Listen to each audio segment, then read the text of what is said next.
રાજકોટના લોકોના આરોગ્ય સાથે ચેડા અટકાવવા માટે રાજકોટ મહાનગરપાલિકાના ફૂડ વિભાગ સહિતના અત્યારે નવનિયુક્ત પદાધિકારીઓ છે તેઓએ પત્રકાર પરિષદ યોજી અને ભેળસેડિયાઓને ચેતવણી આપી દીધી છે કે તેઓ તમામ પ્રકારના ભેળસેળ બંધ કરી દે. જેના ભાગરૂપે અત્યારે રાજકોટ મહાનગરપાલિકાની ફૂડ વિભાગના દરોડા શરૂ કરી દેવામાં આવ્યા છે. શહેરમાં પાપા લુઈસ જે પિઝા પાર્લર છે ત્યાં આવી પહોંચ્યા છે. અત્યારે ત્યાં અખાદ્ય જથ્થો મોટા પ્રમાણમાં મળી આવ્યો છે, પરંતુ હું આપને આ દ્રશ્ય બતાવીશ ફૂલછાપ ડિજિટલના માધ્યમથી કે જે આ બેકેટ બીન કરીને જે ડબ્બો છે તેની અંદર અત્યારે આ જીવાત છે તે દેખાઈ રહી છે.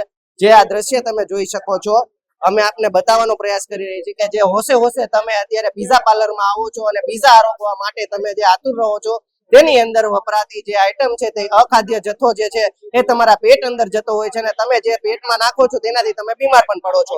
આજે હું તમને આ દ્રશ્ય એટલે બતાવી રહ્યો છું કે રિયાલિટી છે જે અમારા દ્વારા આપને બતાવવામાં આવી રહી છે. જે પિઝા પાર્લરો છે ત્યાં કેટલી મોટી પ્રમાણમાં અત્યારે અનહાઇજેનિક કન્ડિશન પણ જોવા મળી છે. અનહાઇજેનિક કન્ડિશન સાથે સાથે હું તમને દ્રશ્ય બતાવીશ કે જે અત્યારે અહીંયા અખાદ્ય જથ્થો છે તેને પણ અત્યારે સીઝ કરી દેવામાં આવ્યો છે અને આ સીલ કરી દેવામાં આવશે અને સંપૂર્ણપણે નાશ પણ કરવામાં આવશે. નાશ કર્યા બાદ જે કડક કાર્યવાહી છે એ પણ દંડ ફટકારવા સુધીની થતી હોય છે, તો એ દંડ ફટકારવાની પણ કડક કાર્યવાહી છે તે કરવામાં આવશે. અને રાજકોટના અત્યારે માત્ર એક સ્થળ નહીં પરંતુ આવા અનેક સ્થળો ઉપર અત્યારે 365 દિવસ માટે સતત ચેકિંગ ડ્રાઈવ છે તે શરૂ રાખવામાં આવશે. જો રાજકોટના લોકો માટે અત્યારે આરોગ્યને લઈને સૌથી મોટી ચિંતા કરીને આજે એક નિર્ણય લેવામાં આવ્યો છે. એક ખૂબ જ સરાહનીય નિર્ણય કહી શકાય કે નવનિયુક્ત પદાધિકારીઓની ટીમે ફૂડ વિભાગના અને આરોગ્ય શાખાના અધિકારીઓને સાથે રાખીને આ સૌથી અત્યારે મોટો નિર્ણય લઈ અને આજથી 365 દિવસનું ચેકિંગ છે તે શરૂ કરી દેવામાં આવ્યું છે. જ્યારે ચેકિંગમાં જો કોઈ પણ આ રીતના જે અનહાઇજેનિક કન્ડિશનમાં કોઈ વેન્ડર છે તે બતાશે અથવા તો તેને અહીંયા અખાદ્ય જથ્થો પ્રાપ્ત થશે તો એ અખાદ્ય જથ્થાનો પણ નાશ કરવામાં આવશે. આપણી સાથે જે અધિકારી છે અહીંયા રેડ પાડવા આવ્યા છે તેઓ દરોડામાં જે છે એમની સાથે વાત કરીશું કે રાઠોડ સાહેબ જે અત્યારે જોવા મળી રહ્યું છે એમાં ખાસ તો શું કહી શકાય કે જે લોકોને ડાયરેક્ટ એને સીધી અસર કરી શકે અખાદ્ય જથ્થો એ પકડાનો?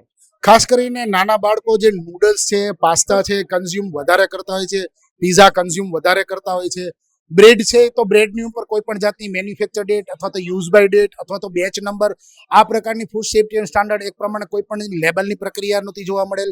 એઝ વેલ એઝ જે પાસ્તા હતા એ એકદમ બગડી ગયેલા હતા, ઉતરી ગયેલા હતા, અતિશય ખાટી વાસ આવતી હતી. બીજું વસ્તુ કઈ કે ફ્રીજની અંદર બીજા ફ્રીજની અંદર આઈસ્ક્રીમ અને ચીઝ અને જે અન્ય વસ્તુઓ જે સ્ટોરેજ કરેલી હતી એની અંદર ખૂબ બોડા પ્રમાણમાં જીવાત જોવા મળે. અકેલા સાહેબ બેક બીન કરીને જે ડબ્બા છે તેની અંદર પણ જીવાતો નીકળી. આ વસ્તુ જે આરોગવામાં લેવાય તો સીધી જ કઈ પ્રકારના બીમારીઓ થાય? 100% ફૂડ પોઈઝનિંગને લગતી, આંતરડાને લગતી અને ડાયરિયા સુધીની બીમારી થવાની પૂરેપૂરી શક્યતાઓ છે. આજથી કડક અમલવારી શરૂ કરી દેવામાં આવી છે. દંડની પ્રક્રિયા અને શું રહેશે આમાં અને ખાસ તો સીલ સુધીની પ્રક્રિયા કઈ રીતે? હું આપની સાથે સહમત છું, કેમ કે જે પ્રકારે આ લોકોનું જે અનહાઇજેનિક કન્ડિશનમાં કિચન છે એને દંડ બી કરશું, નોટિસ બી આપશું, એને સેમ્પલિંગની કાર્યવાહી કરશું અને તમામ આ પ્રકારનો જથ્થો છે એનો અમે સ્થળ ઉપર નાશ કરશું. પિઝા પાર્લર કેટલા રાજકોટની અંદર અત્યારે કાર્યરત છે? એ પિઝા પાર્લરો ઉપર હવે વખતો વખત રેડ થાય અને આ પ્રકારની જો ગેરરીતિ પકડાય તો હવે દરેકને ચેતી જવા શું એક તમે કરવા માંગો છો ચીમકી? ખાસ કરીને મારી અપીલ એવી છે કે જે કાંઈ તમે કન્ઝ્યુમ કરો એની અંદર મેનુ કાર્ડમાં ફૂડ સેફ્ટી સ્ટાન્ડર્ડ એક પ્રમાણે જે કાંઈ લેબલિંગ પ્રોસિજર છે, જેમ કે ચીઝ છે તો ચીઝ વાપરે છે કે નહીં, એનાલોગ વાપરે છે તો એને ચીઝ એનાલોગ લખેલ છે કે નહીં, પનીર છે તો પનીર વાપરે છે કે પનીર એનાલોગ વાપરે છે, એની ખાસ એ લોકોએ એક નોટિસ બોર્ડ ઉપર એને એન્ટ્રન્સમાં ડિસ્પ્લે કરવું ફરજિયાત છે. બિલકુલ, રાજકોટ મહાનગરપાલિકાના અત્યારના જે કડક આદેશ બાદ હવે જ્યારે ફૂડ વિભાગની ટીમ જે કડક અમલવારી કરી રહી છે તેના ભાગરૂપે અત્યારે પાપા લુઈસ પિઝા પાર્લરની અંદર તેઓએ ચેકિંગ હાથ ધરી મોટા પ્રમાણમાં જે છે અખાદ્ય જથ્થો પકડ્યો છે અને ખાસ કરીને જે અહીંયા જે અમુક બેક બીન કરીને ડબ્બા છે તેની અંદર જીવાતો પણ જોવા મળી હતી, જે સીધા જ રાજકોટ વાસીઓના આરોગ્યને ચેડા કરી અને તેઓને બીમાર પાડે તેવા દ્રશ્ય અત્યારે અમે અમારા ફૂલછાપ ડિજિટલની સ્ક્રીનમાં કેદ કર્યા છે. ત્યારે હવે જોવું રહ્યું કે આ 365 દિવસની કડક અમલવારીમાં કેટલા ભેળસેડિયાઓ છે તેને દંડવામાં આવશે અને કડક દાખલો બેસાડવામાં આવશે.